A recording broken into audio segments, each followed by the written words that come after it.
It was a cool evening in Chicago, the kind where the air feels crisp and the streets buzz with life. The south side of the city, often painted as gritty in stories, had its own charm that night. Streetlights flickered softly, casting golden glows on sidewalks filled with people heading home or stopping by local spots for a bite to eat.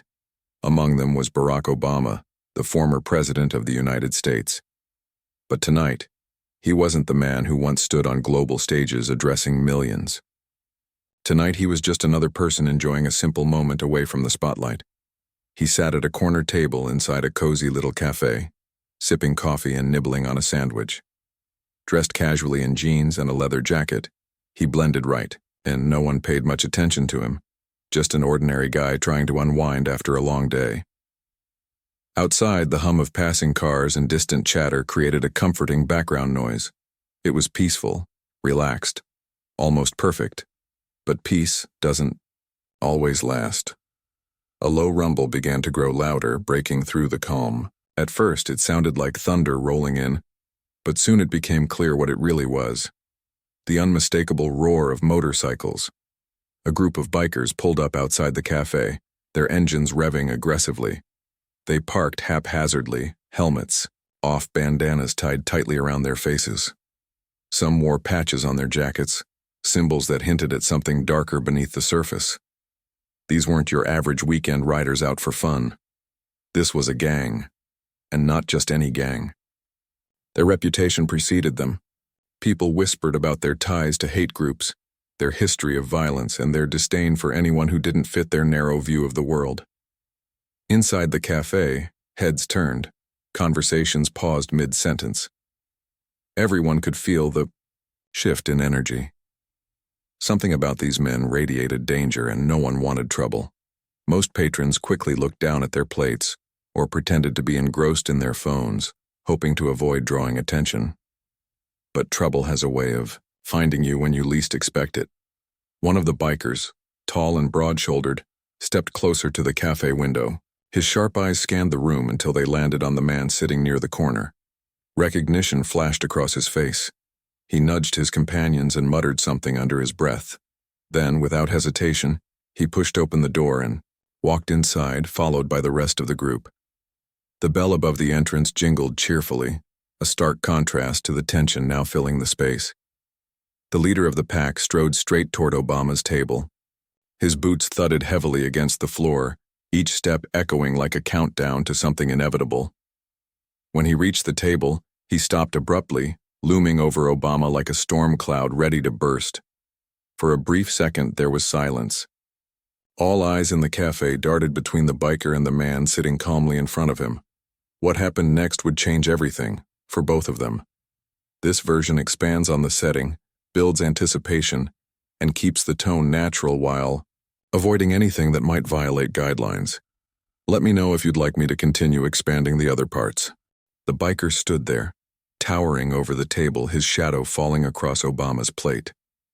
His face was hard, his jaw clenched tight, and his hands rested on his hips like he owned the place.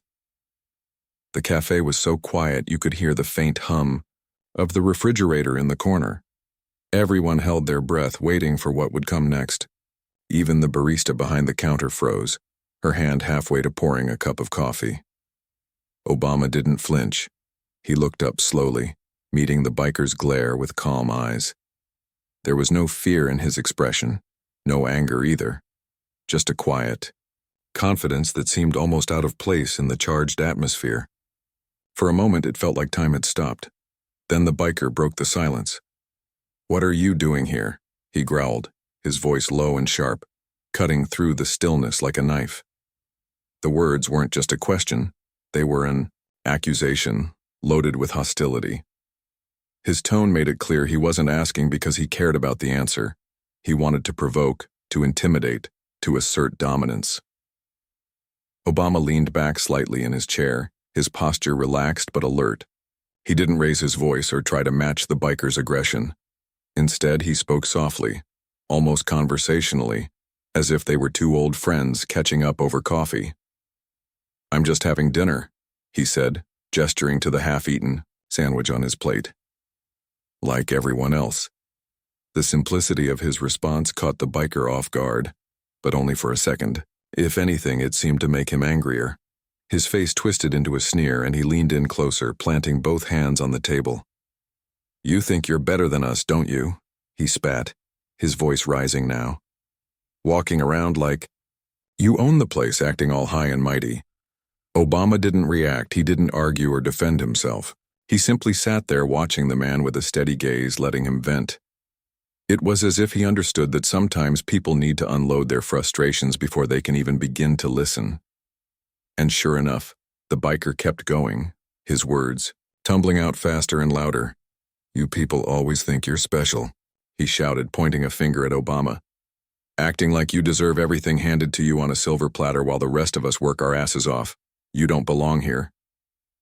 At this point, the entire cafe was holding its collective breath. Some patrons glanced nervously toward the door, wondering if they should leave. Others stared wide-eyed at the scene unfolding before them, too stunned to move. A few whispered urgently to each other, debating whether to call the police. But Obama remained unfazed. He didn't look away, didn't waver. He just waited until the biker ran out of steam. When the tirade finally slowed, Obama tilted his head slightly as though considering the man's words carefully. Then he said in the same calm, measured tone, "Do you really believe that? That I think I'm better than you?" The question hung in the air, simple yet powerful. It wasn't confrontational or dismissive. It was genuine. The biker blinked, taken aback. He hadn't expected that. Most people would have argued back by now, defended themselves, maybe even tried to fight. But not this guy, not Obama. Instead, he was treating him like a human being, someone worthy of respect even in the middle of all this ugliness. For a split second, doubt flickered across the biker's face. But then he shook it off, forcing himself back into attack mode. "Yeah, I do," he snapped. "And we don't want your kind around here anyway." His crew murmured in agreement, nodding and crossing their arms. They were trying to back him up, to show solidarity. But there was something different about the way they carried themselves now. Their earlier swagger had softened ever so slightly, replaced by a hint of uncertainty. Maybe it was the way Obama refused to rise to the bait, or maybe it was the fact that despite the insults and threats, he hadn't once treated them like enemies. Obama sighed quietly, leaning forward just enough to rest his elbows on the table. "Look," he said, his voice firm but kind. "I don't know what you've heard about me or what you think you know, but I'm not here to cause trouble. I'm just a person, same as you, trying to live my life, same as you. And honestly, I'd rather sit down and talk than waste time yelling at each other." The biker scoffed, rolling his eyes. "Talk? About what? What could you possibly have to say to us?" Obama shrugged, keeping his tone light. "Well, for starters, why don't you tell me why you're so mad? What's got you so worked up tonight?" The question threw the biker completely off balance. He opened his mouth to respond, then closed it again, clearly unsure how to proceed. This wasn't how things were supposed to go. In his experience, conflicts like this escalated quickly. Shouting matches turned into fights, punches thrown, egos bruised. People didn't stop to ask questions. They didn't care about reasons or explanations. They just reacted. But Obama wasn't reacting. He was engaging. He was listening. And that small act of humanity was enough to plant a seed of doubt in the biker's mind. Could this man really be as bad as he'd been told? Or was he just another victim of stereotypes and assumptions? The tension in the room shifted ever so slightly. The bikers exchanged uneasy glances, their bravado faltering. One of them shifted uncomfortably from foot to foot, while another scratched the back of his neck, avoiding eye contact.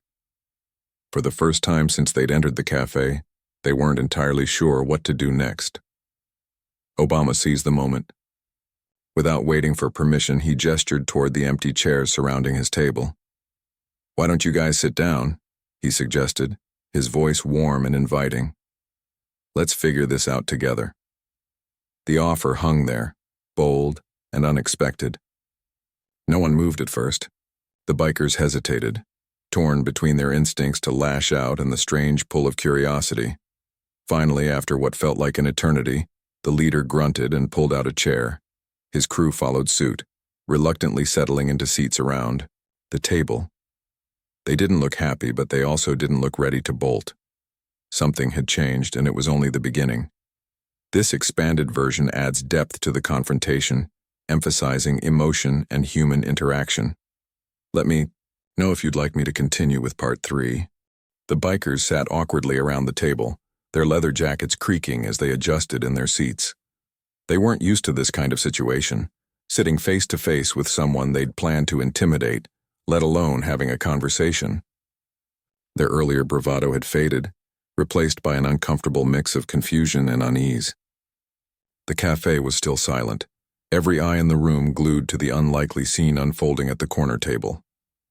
Obama didn't rush to fill the silence. Instead, he leaned back slightly, giving the men space to settle in. He glanced at each of them, his expression calm but curious, like a teacher waiting patiently for students to open up. When no one spoke, he broke the ice in the simplest way possible.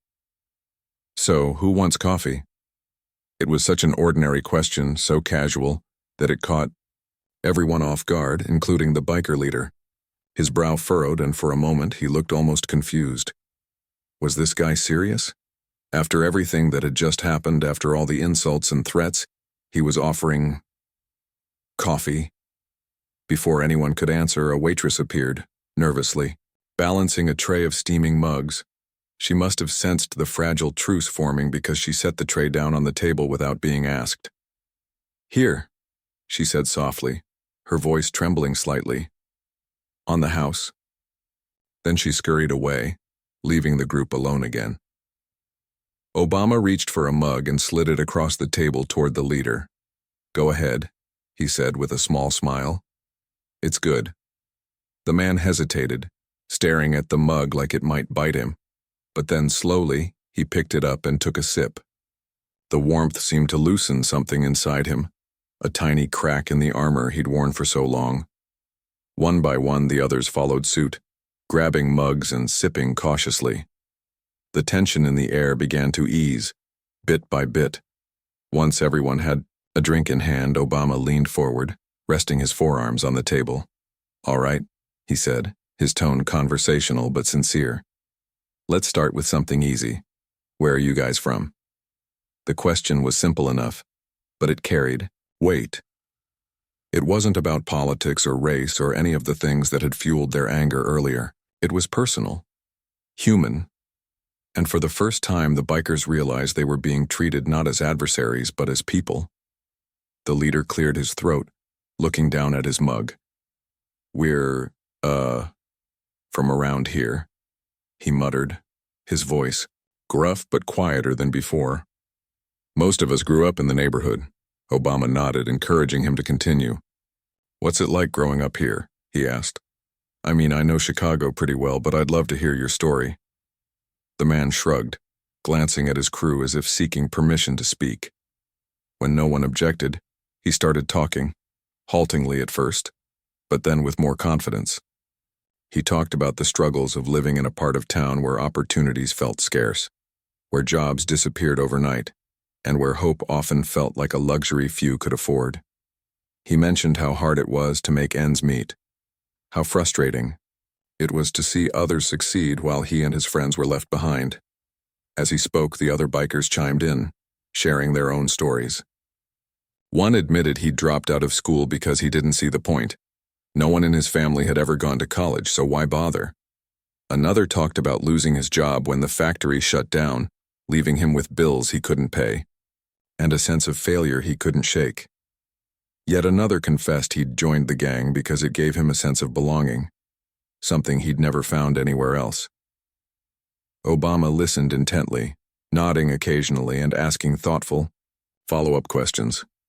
He didn't interrupt or judge, he simply let them talk. For many of these men, it was the first time anyone had shown genuine interest in their lives. Most people either dismissed them as troublemakers or avoided them altogether.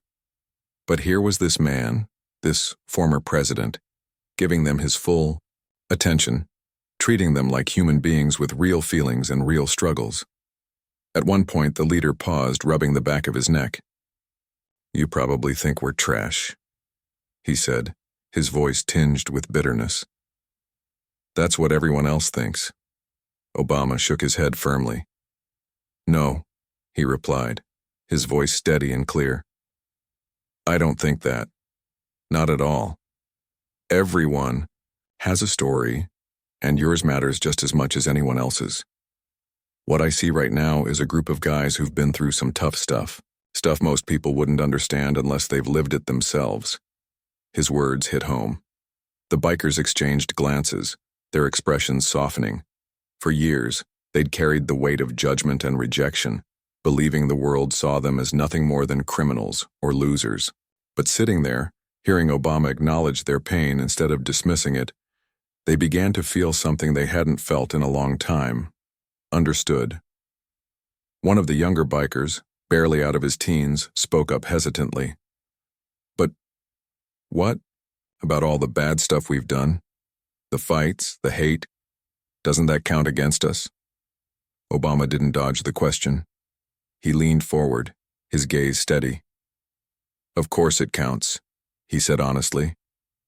"Actions have consequences, and we can't change the past. But here's the thing. Life isn't about where you start. It's about where you go from there. Every single person has the power to choose a new path, even if it feels impossible at first. And sometimes, all it takes is one moment, one decision, to turn things around." The room was silent for a beat, the weight of his words sinking in. The young biker stared into his coffee mug, his jaw tightening as though wrestling with emotions he wasn't ready to put into words.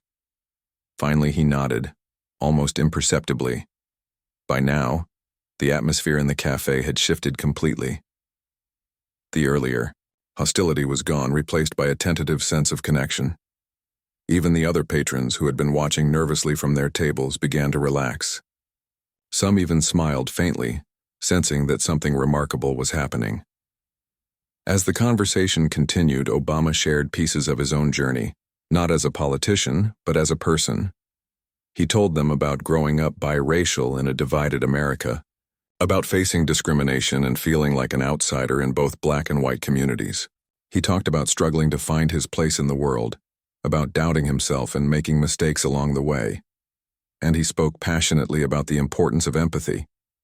The idea that understanding someone else's pain doesn't mean excusing harmful behavior, but it does create a bridge for healing and growth.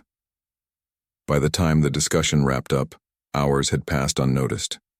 The cafe was nearly empty, save for the staff cleaning up quietly in the background. As the bikers stood to leave, there was a noticeable change in their demeanor. They weren't the same angry, defensive men who had walked in earlier. Something inside them had shifted, not fully, not yet, but enough to plant the seeds of possibility. Before heading out, the leader turned back to Obama, his expression conflicted but sincere. "Thanks," he said gruffly, shoving his hands into his pockets. "For, listening." Obama smiled warmly, extending his hand. "Anytime," he replied. "And hey, if you ever want to keep talking, my foundation office is downtown. Stop by anytime."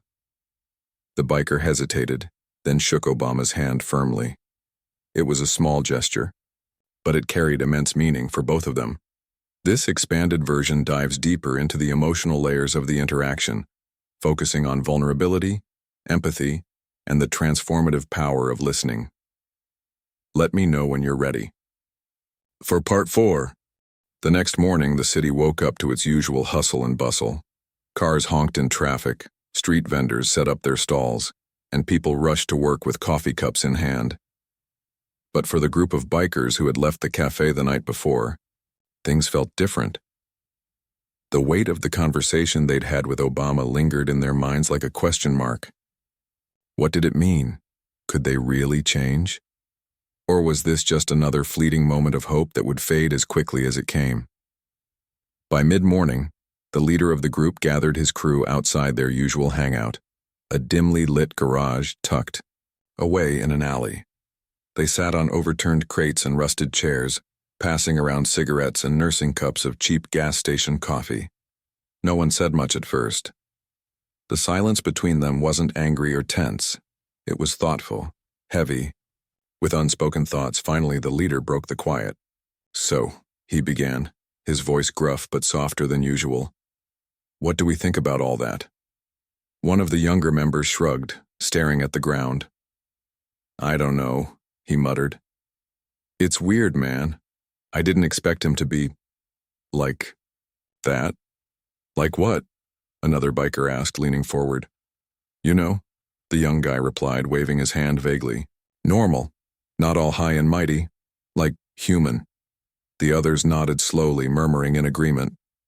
For years they'd built their identity around anger and rebellion, against authority, against society, against anyone who didn't fit into their narrow worldview. But last night they'd met someone who defied every stereotype they'd ever believed. Someone who could have called the cops or fought back, but instead chose to listen. It left them unsettled, unsure of how to process. The leader stubbed out his cigarette and stood up, pacing back and forth. "Look," he said, stopping abruptly to face the group. "I'm not saying we trust him or anything, but he gave us his word, said we could visit his office if we wanted to talk more. And honestly," he paused, rubbing the back of his neck, "I kinda want to see where this goes." There were murmurs of surprise. Some of the bikers exchanged skeptical glances while others looked intrigued. One of them, a burly man with tattoos covering his arms, leaned back and crossed his legs. "You serious?"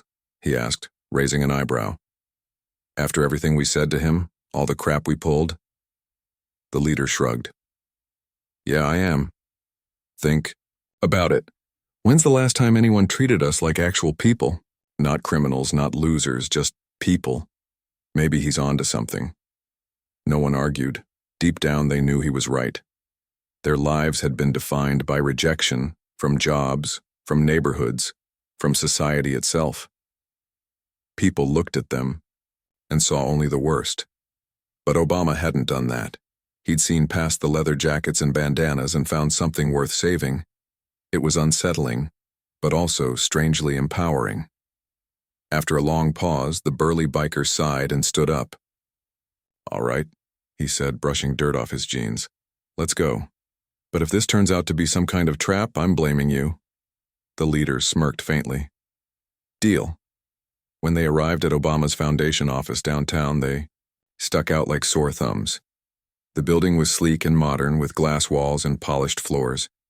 Men and women in business suits walked briskly through the lobby, clutching laptops and folders.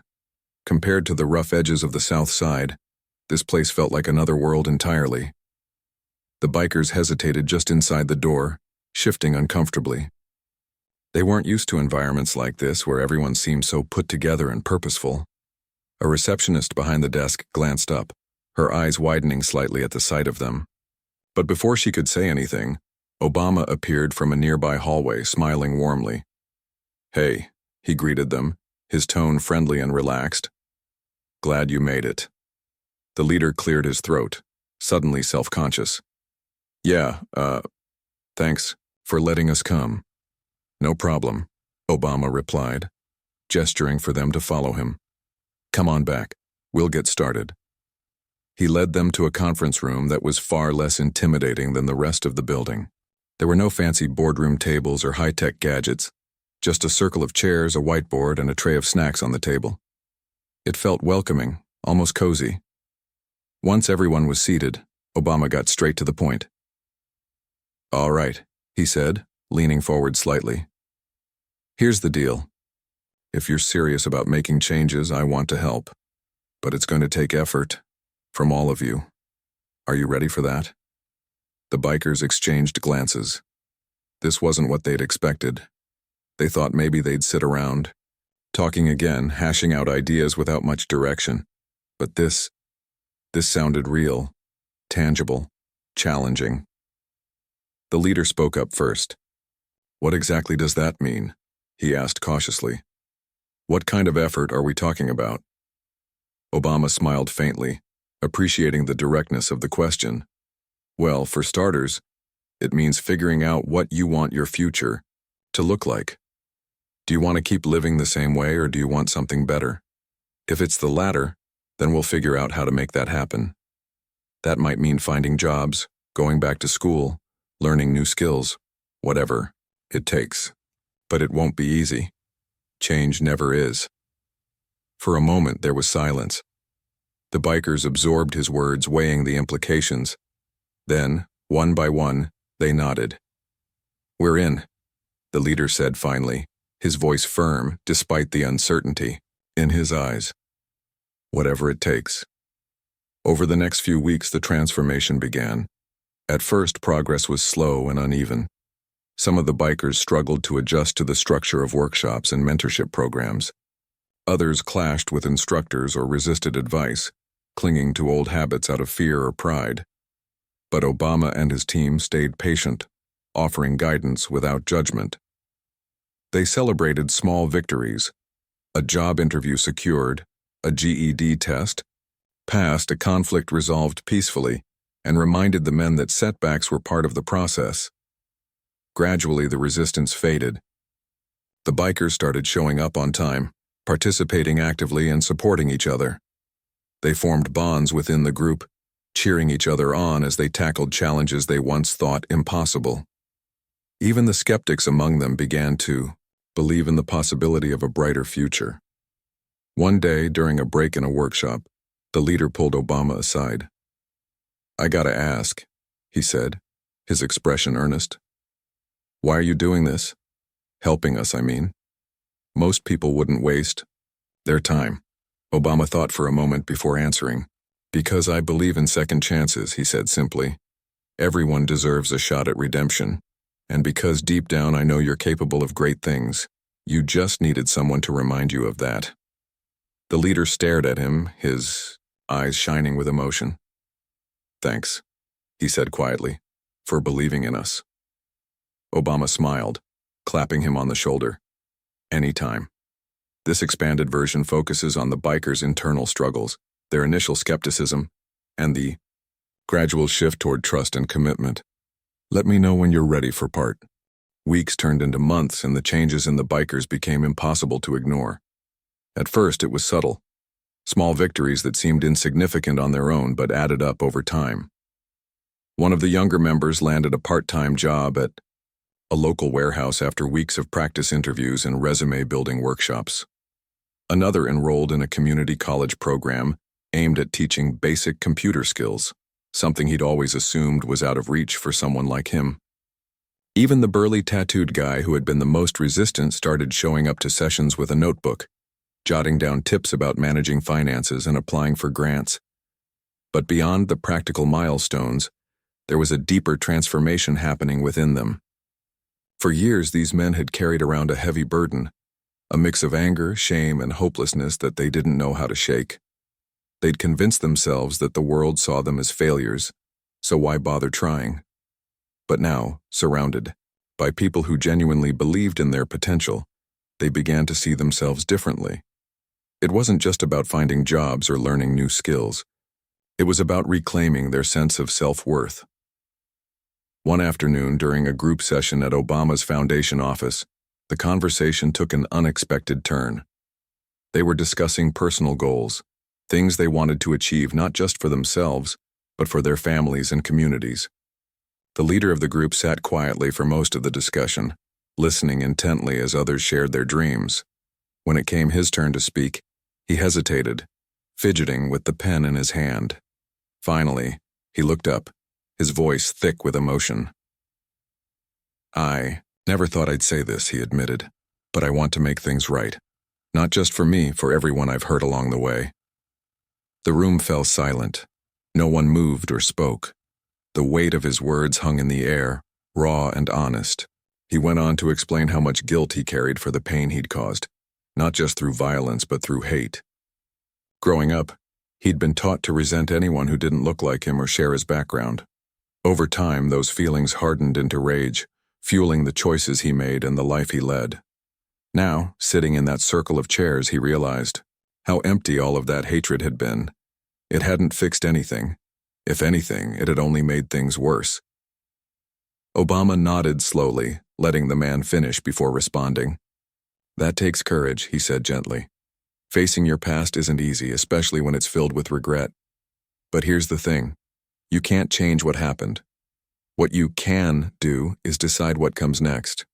You have the power to rewrite your story, starting today." His words resonated with everyone in the room. For so long they'd defined themselves by their mistakes, believing they were destined to repeat them. But hearing someone like Obama, someone who understood struggle but also resilience, remind them of their ability to choose a better path hit home in a way nothing else had. As the weeks went on, the bikers threw themselves into the process with renewed determination. They attended counseling sessions to unpack years of pent-up anger and frustration. They learned conflict resolution techniques to deal with disagreements without resorting to violence.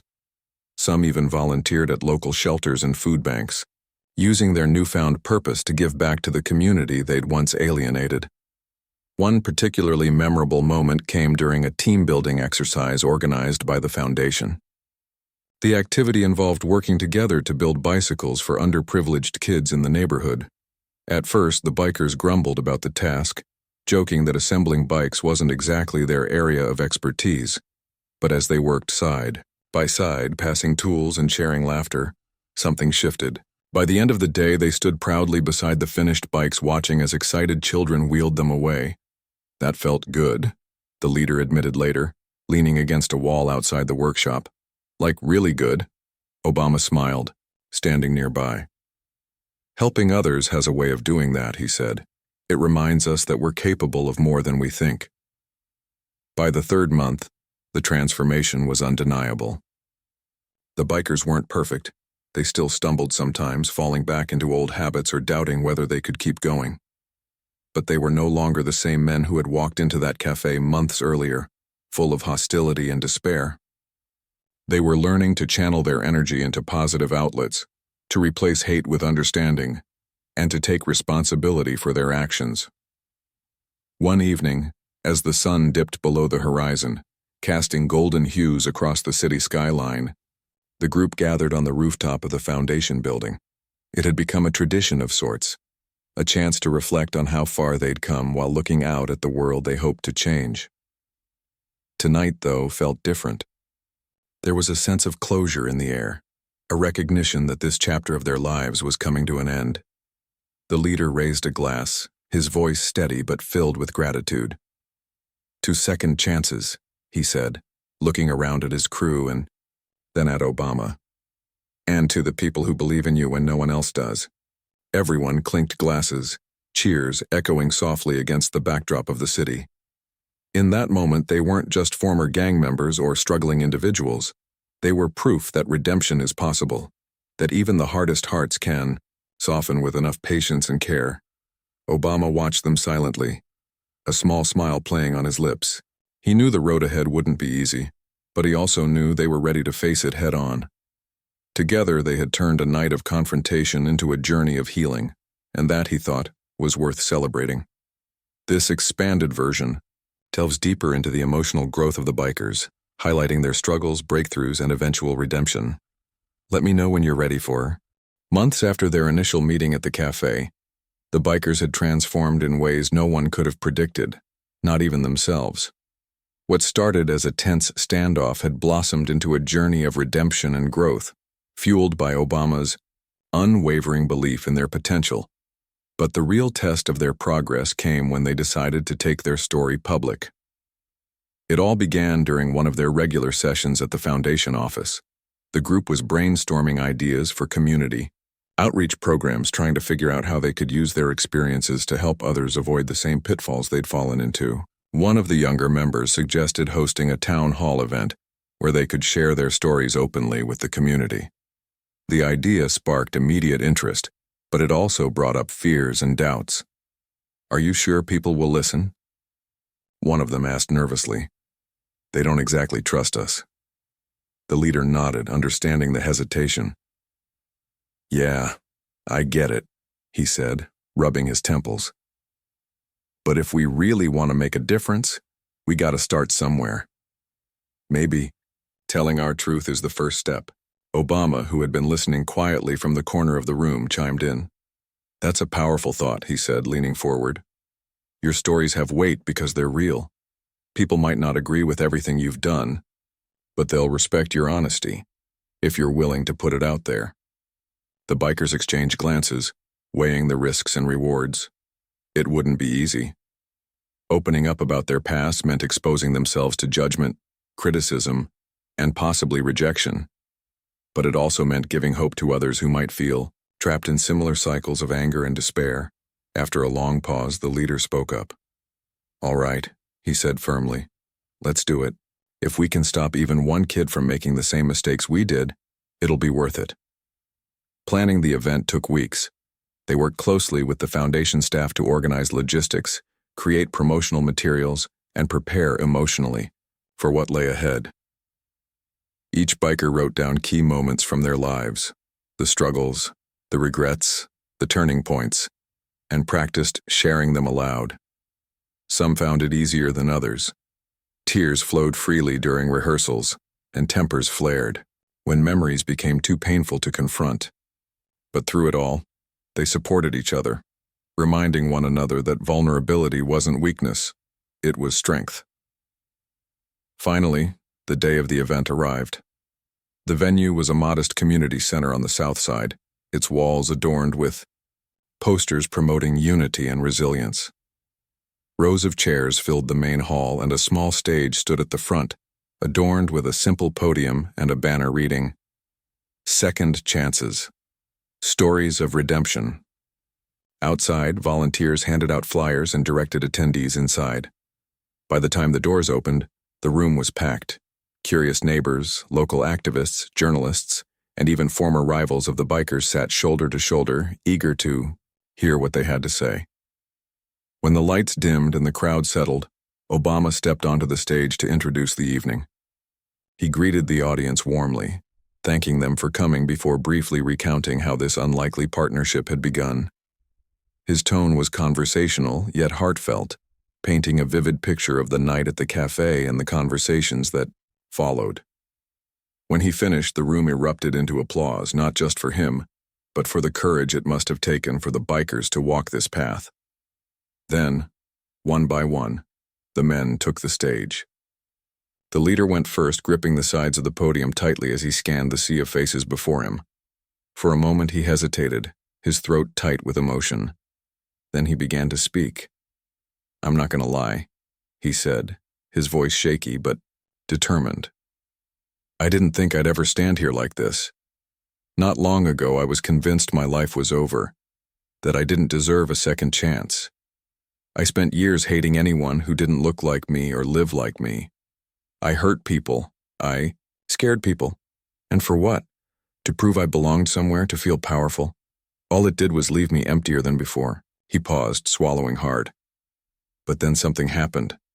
Something I never saw coming. A man I thought would hate me chose to see me instead. He listened when no one else would. He believed in me when I didn't believe in myself. That changed everything. It showed me that hate doesn't have to define you. You can choose differently. You just need someone to show you how. The room was silent, every eye fixed on him. As he continued, his words grew steadier, more confident. He talked about the workshops, the friendships he'd formed, and the dreams he now dared to chase. When he stepped down, the applause was thunderous, a mix of admiration, relief, and maybe even forgiveness. Each biker followed suit, sharing pieces of their journeys. Some focused on the hardships of growing up poor and forgotten, while others recounted the pain of losing loved ones to violence. One young man admitted he'd joined the gang because he wanted a family, only to realize later that true connection comes from love, not loyalty to hatred.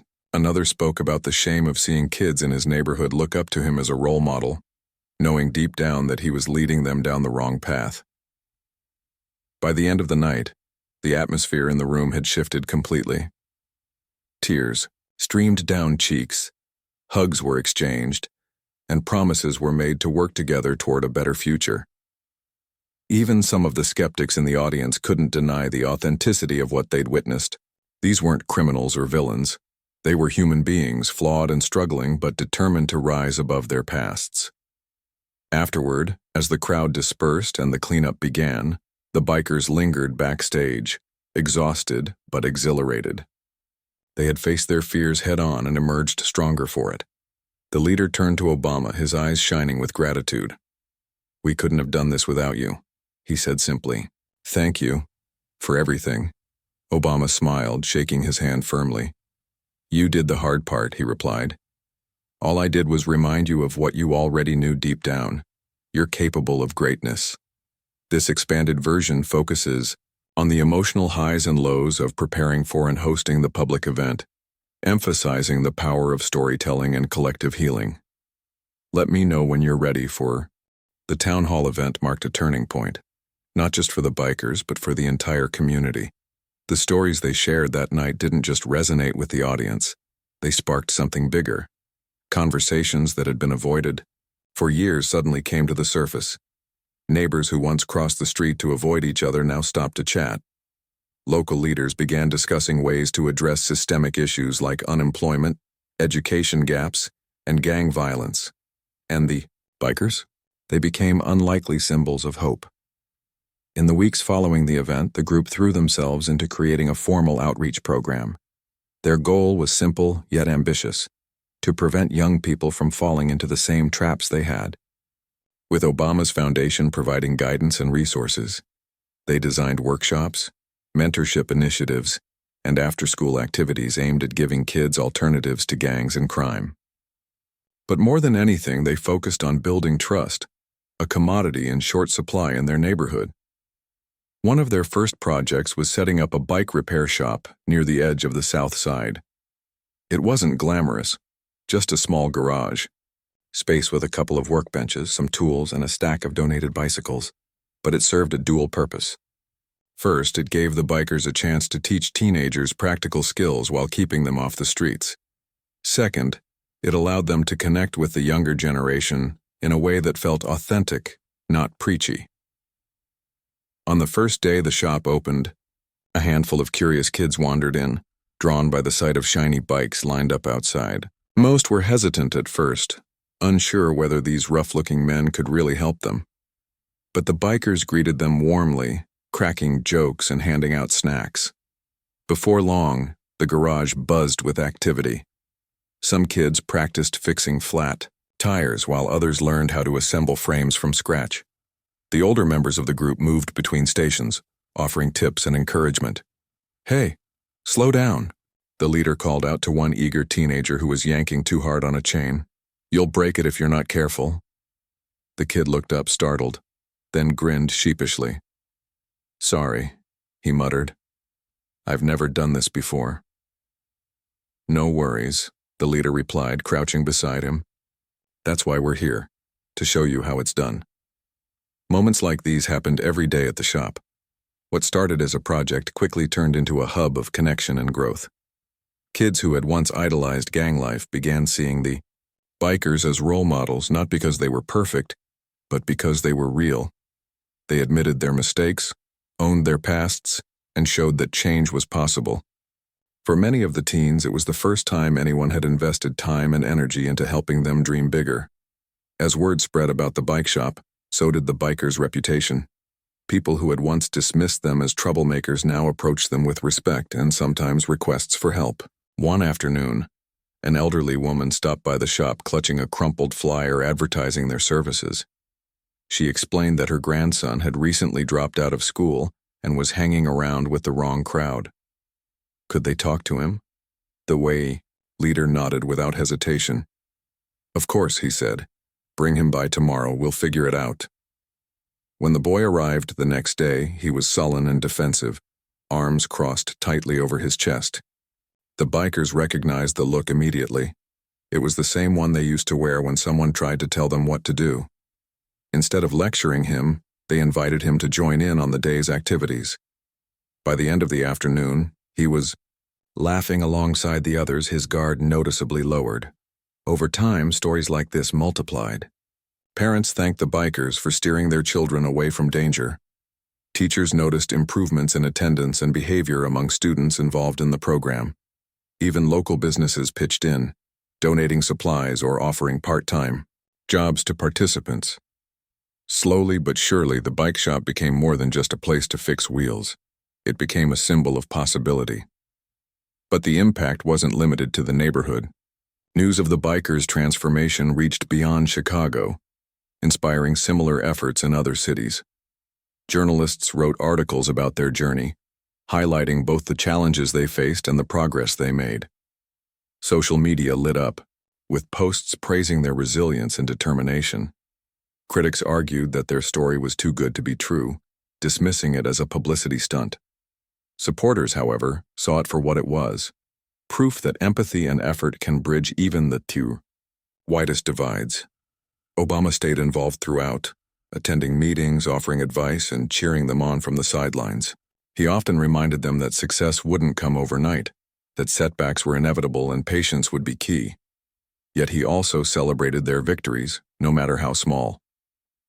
When the bikers hosted a graduation ceremony for the first group of teens to complete the program, he showed up personally to congratulate them.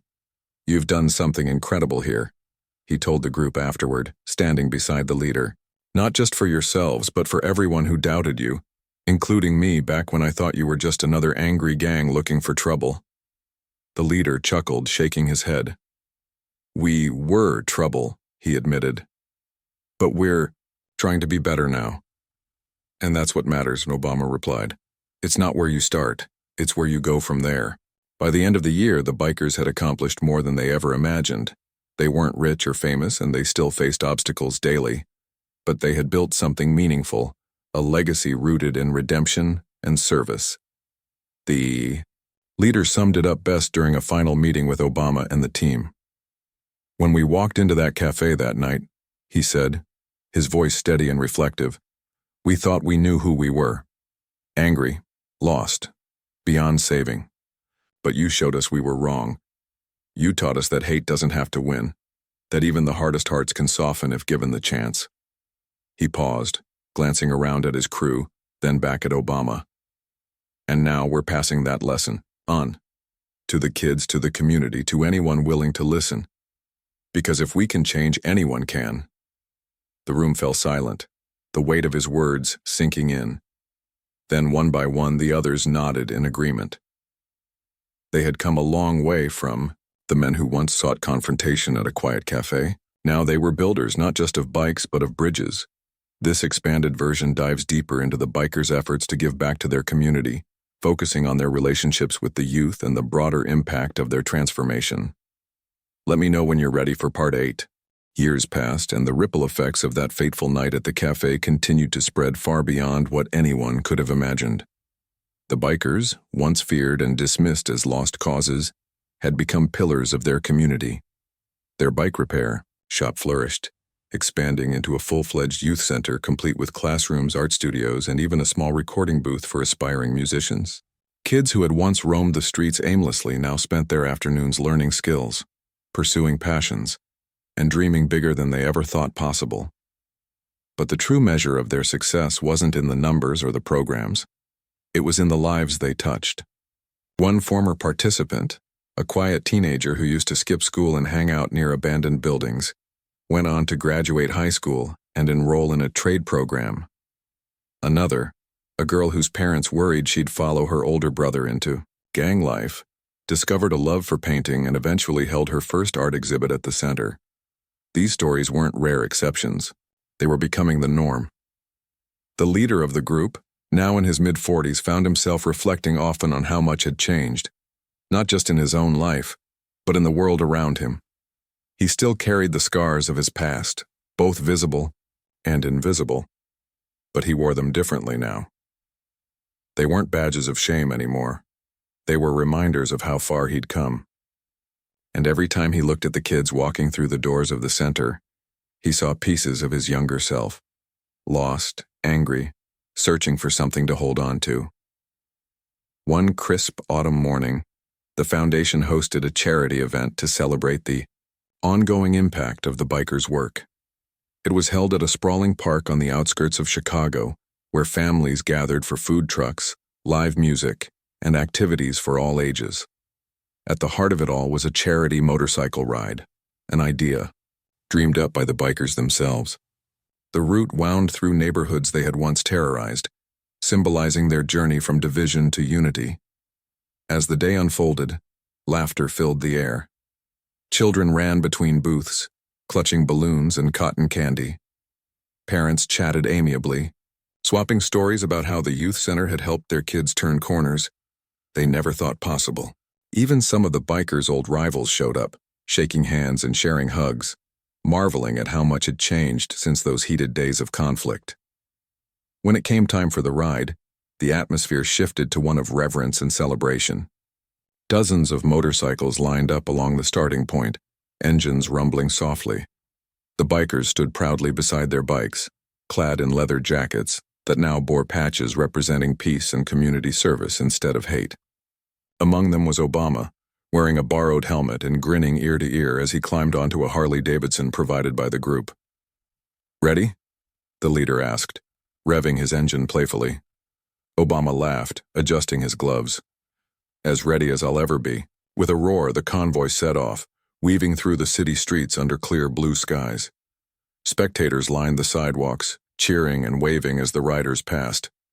For many watching, it was hard to believe these were the same men who had once been feared and vilified. Now they rode not as symbols of danger, but as ambassadors of hope. The ride ended back at the park, where a stage had been set up for closing remarks. As the crowd gathered, the leader took the microphone, his voice steady and strong. "We didn't get here alone," he began, scanning the sea of faces before him. "A lot of people doubted us, not just others, but ourselves too. But tonight, we're standing together because someone believed in us when we couldn't believe in ourselves." He turned slightly, gesturing toward Obama, who stood nearby. "This man taught us that second chances aren't just for fairy tales. They're real.